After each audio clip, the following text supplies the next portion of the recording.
রাষ্ট্রপতি হন। 1977 সাল থেকে 1981 সাল পর্যন্ত জিয়াউর রহমানের বিরুদ্ধে বেশ কয়েকটি অভ্যুত্থান হয়, যেগুলিতে জিয়াউর রহমানকে হত্যার চেষ্টাও করা হয়। জিয়াউর রহমান সবকটি অভ্যুত্থান অত্যন্ত শক্ত হাতে দমন করেন এবং প্রায় 1,500 সেনা সদস্যকে ফাঁসি দেন। তাই সেনাবাহিনীতে জিয়াউর রহমানের বিরুদ্ধে একটা চাপা ক্ষোভ কাজ করতে থাকে।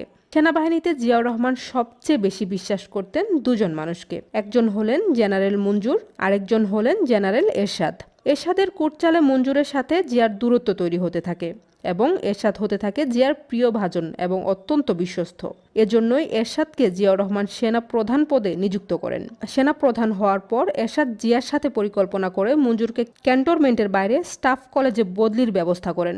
জিয়াউর রহমানের এমন আচরণে অত্যন্ত ক্ষুব্ধ হন মঞ্জুর। 1981 সালের 30 মে রাতে জিয়াউর রহমান চট্টগ্রামের সার্কিট হাউজে অবস্থান করছিলেন বিএনপির এক অভ্যন্তরীণ দ্বন্দ্ব মিটানোর জন্য।